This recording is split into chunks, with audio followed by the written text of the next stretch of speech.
C'est un peu de cocaïne. Ce n'est pas si dangereux car je n'en ai pas besoin de beaucoup. Ici, j'ai tout ce qu'il me faut. Et pour moi, c'est ça la grande qualité de Woodstock. Voilà 2 ans que William a posé ses bagages dans ce centre pour toxicomanes et alcooliques de La Haye. C'est au rythme de ses 33 années travaillées dans un restaurant en Espagne qu'il devient accro à la cocaïne. Soucieux d'une vie plus saine, il abandonne la péninsule ibérique pour retrouver sa famille néerlandaise, en vain. À 65 ans, c'est à Woodstock qu'il trouve refuge, le seul foyer des Pays-Bas où la consommation de drogue dure est autorisée.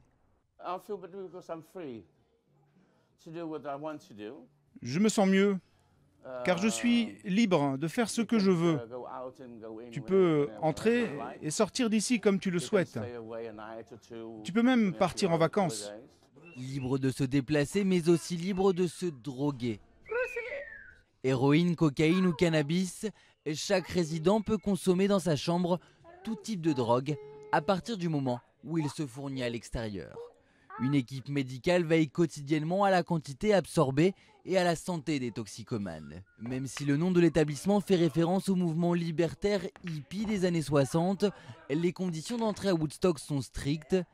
Seules les personnes de plus de 45 ans y sont admises et chaque résident doit être examiné par un médecin déclarant son addiction comme incurable.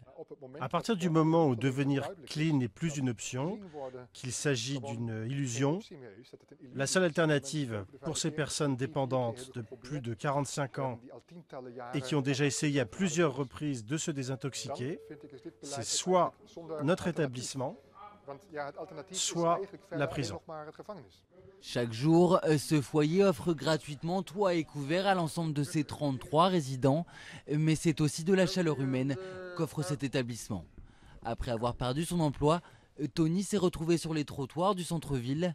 Voilà 18 mois qu'il profite de ses cigares à Woodstock.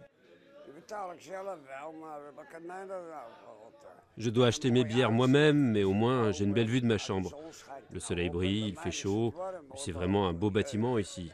Pour moi, les portes sont à nouveau ouvertes, c'est un nouveau départ. Même si le but n'est pas la réinsertion, Woodstock permet à ses résidents d'éviter l'exclusion totale.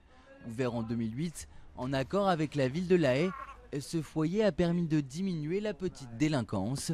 Selon les services municipaux, les infractions commises par les toxicomanes ont sensiblement baissé dans cette ville des Pays-Bas.